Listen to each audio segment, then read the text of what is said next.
Hey there guys, it's Skipper Megan. Obviously we are finally back from vacation, so here we go. This week I'm going to be talking about weddings. I'm going to be talking specifically about the wishes package. Last time I talked about the general overview of the Disney weddings that you can have specifically at Walt Disney World, so if you haven't checked that out, go ahead and click on that little eye up there and watch that one to kind of see what the different options are. But this one's going to go more in depth into the specifics of the wishes wedding, which is the most customizable option.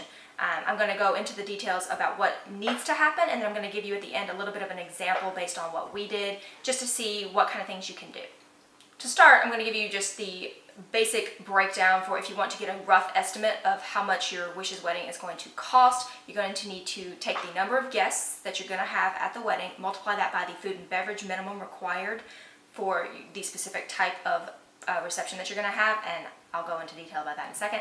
Then you're going to have to add the ceremony fee for the specific location where you're having your ceremony, and then you're going to have what's called an expenditure minimum, an enhancements minimum. You're going to have to spend a certain amount based on where you're having your reception and what day you're having it, and I'll go into more detail about that too. But if you add all of those things up, that's going to give you your rough estimate of how much your wishes wedding is actually going to cost. The cheapest option as far as your food and beverage minimum is going to be if you have a brunch reception, which is obviously if you have an early morning ceremony. The brunch reception is going to be $140 per person. The lunch reception is $165 per person, and the dinner reception is $190 per person. So you can see there's a pretty big gap there as far as what types of food you're going to be serving. If you're having brunch, it's going to be obviously a lot cheaper than dinner. You also, though, have to consider if you are having a Magic Kingdom reception, because those are going to go up significantly. That was new in the past, year or so. That wasn't even an option when we got married. Not that we would have chosen it, because the food and beverage minimums, if you get married at the Magic Kingdom, or if you have your reception at the Magic Kingdom train station, is you have to spend $10,000 on food and beverage. And if you get married in the garden, in the plaza in front of the castle, that you have to spend $15,000. That's a little excessive for food. So if you are planning on getting married in the Magic Kingdom, just know that you are going to be spending a significant amount of money on the food alone. So there is that for the food and beverage. Like I said, brunch is going to be your cheapest option. Dinner is going to be a little bit more expensive, not as expensive as the Magic Kingdom. So those are your ranges for that.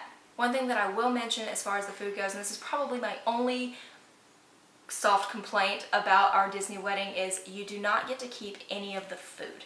So I know the bride specifically is super excited and really antsy and maybe not want to eat a whole bunch. I think I ate 2 carrots, a bite of pasta, and a roll.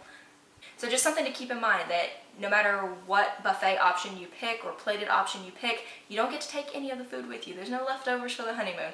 And also you don't get to keep any of the cake other than the top tier. So obviously you get to keep your top tier if you want to keep that for your first anniversary to eat, or if you just want to chow down on the honeymoon like we did, that's what you get to keep. So if you have an elaborate 5-tier cake and you only have 55 people there, it's going to be a lot of cake wasted. So make sure that you are having a cake that is proportional to the amount of guests you have, so you don't have a lot of wasted cake, because once again, you don't get to keep anything extra outside of that top tier. One other little thing about the food and beverage minimum, the cost per person is based on your final guest count. So if you tell them that you have 30 people showing up to your wedding, and the day of only 28 show up, you still have to pay for that 30 people. Or if you have 35 end up showing up the day of your wedding, they're going to send you a bill to make sure that you pay for those extra 5 people, because you do have to cover everyone who eats no matter what, because they're going to have plenty. If extra people do show up, they're going to have plenty, but they are going to charge you for them. So don't think that you can just tell them, we're only going to have 25 people, and then actually have 40 show up, and you can just go off of what you told them to begin with. You have to give them that count, but then if you do have anyone extra show up, you have to pay for them. And if you have people who don't show up, unfortunately, you also have to pay for them, because the food was prepared. Just like the food and beverage minimum requirements, the ceremony fee also has a pretty wide range of options. So on the lower end, you can get married in one of the parks, one of the Epcot locations or something like that. Make sure you check out the website, I'll link it down below, to see the full list of available options as far as where you can get married in the parks. But those options start at $4,500. The Wedding Pavilion, which is obviously one of the most popular options at Walt Disney World, the Wedding Pavilion, the big white building right outside the Grand Floridian, that one is $5,000 for the ceremony fee, and then it goes all the way up to Magic Kingdom After Hours. If you want to get married in front of the castle in the Magic Kingdom, that's going to be $50,000. So you can start anywhere from $4,500 and go all the way up to $5,000, or $50,000, excuse me. I wish it was $5,000. One of the most involved, sections of the rough estimate that I'm talking about is the minimum expenditures. So you have what they call enhancements, which is basically everything except for the food and beverage and the ceremony fee. Everything outside of that that you could possibly want to have at your wedding is going to fall into this minimum expenditures category. That's going to be all of your floral, all of your extra decor, if you want aisle runners, if you want candelabras, if you want different tables than what is provided in the specific reception area, if you need different chairs, any kind of rentals, photography, video, anything that you could possibly want outside of the actual ceremony location and the food and beverage. Anything outside of that goes towards these minimum expenditures. So that really goes a long way as far as customizing exactly what you want to have at your wedding. But you are going to have these different minimums required for the different locations where you're going to be having your reception. I believe it's based on the reception and based on the day that you are getting married, because obviously weekends are going to cost a little bit more because those are more popular days to get married. So if you're having your reception at a resort, if you're having your reception at the Grand Floridian or at the yacht club, beach club, anywhere like that, if you get married on Saturday, it's going to be $10,000. If you get married on Sunday, Monday, Thursday, or Friday, it's going to be $8,000. And if you get married on Tuesday or Wednesday, it's going to be $5,000. So based on those, that means that you have to spend a minimum if you get married on a Monday at the yacht club. You have to spend a minimum of $8,000 on your floral, your decor, your entertainment. All of that kind of stuff has to be at least $8,000.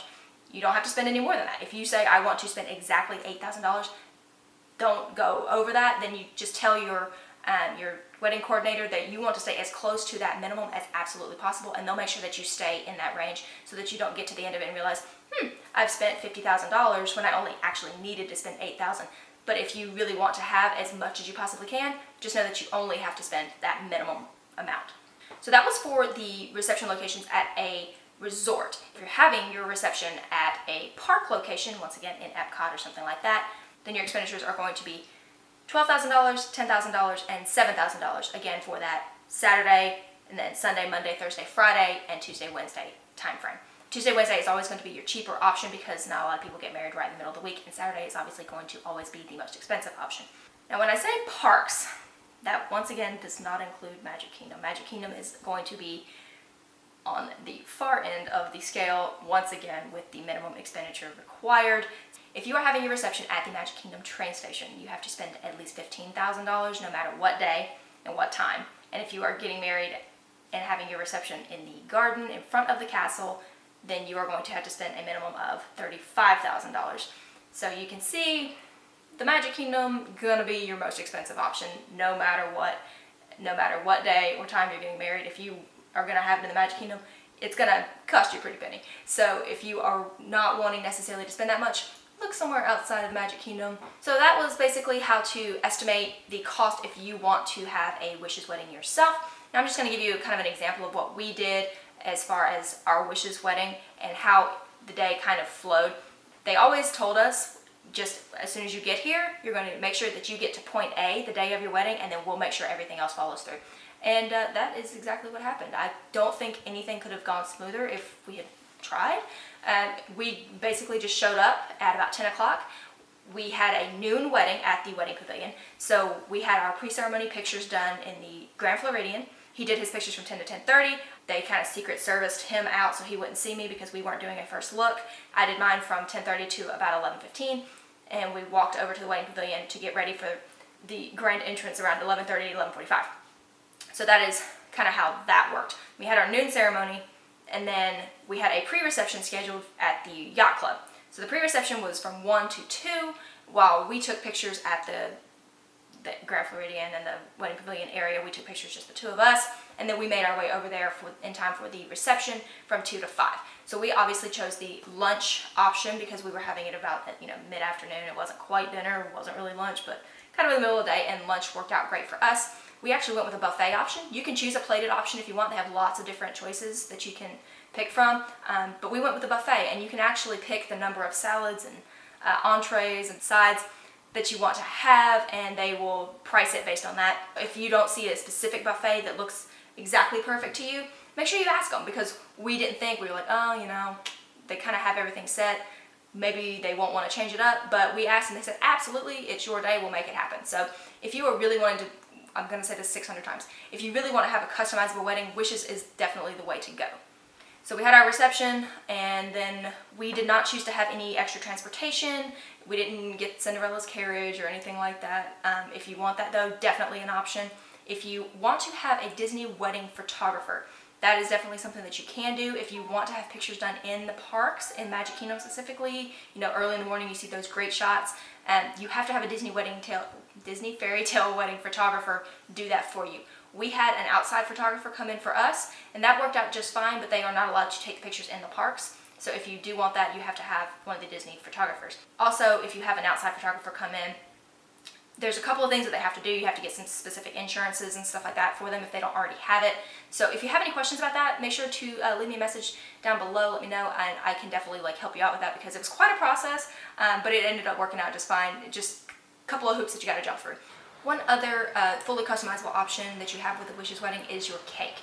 With the Escape package, you have a couple of options that you can pick from for the cakes, but with the Wishes, you can completely customize it however you want. You get to pick the flavors, you get to pick the fillings or the icing, whatever you want for that. And actually, you are welcome to go down there and have a tasting at Frank's studio at the Wedding Pavilion area.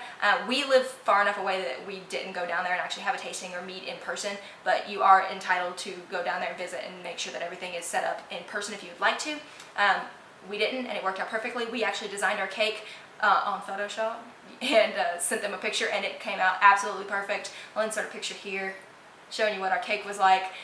It was absolutely wonderful. It tasted great, so the cake is going to be great no matter what. A couple of money saving tips. If you want to, because we decided to spend a lot of our expenditures, we wanted to spend it on the floral. So most of our money went towards the floral for our expenditure limit, and we also had an aisle runner. That was something that was really something that I really wanted, was the aisle runner that said, "And they lived happily ever after." So those were our big things, and then everything else we kind of wanted to make sure that we kept it a little bit on the cheaper side, so that we didn't go so far over that minimum expenditure, because I kind of wanted to keep it, a small, not super expensive wedding. So some of the things that we did to save money were, we didn't have a band or a DJ. We straight up took my phone and used the iPod jack and just played music from a playlist on my iPod.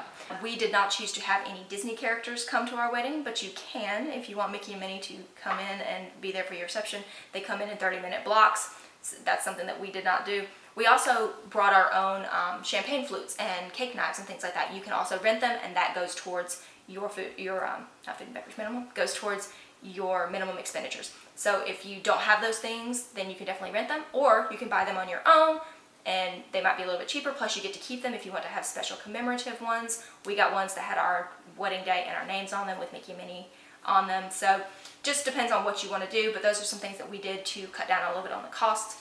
Another big thing was, we had the floral from the ceremony moved to the reception. So we had candelabras lining the aisle, and they each had a giant flower arrangement on the top. And after the ceremony was over, Disney's little magical fairies came in and picked them up and took them over to the reception area, and those were our centerpieces on our tables. So we didn't have to pay for 2 sets of florals. So make sure you do bring that up with your wedding planner if you are wanting to do that, because that saved a lot of money by having the same flowers used twice instead of having to pay 2 different costs.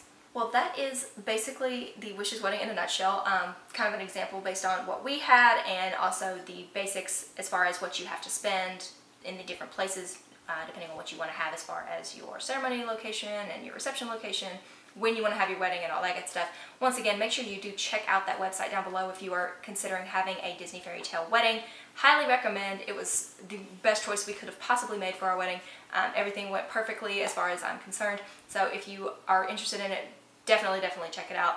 If you have any questions about a Disney wedding, specifically the Wishes Wedding, let me know that down below. I'd be happy to let you know anything that you might have questions about based on our experience, of course, and I will talk to you guys later. Bye, y'all.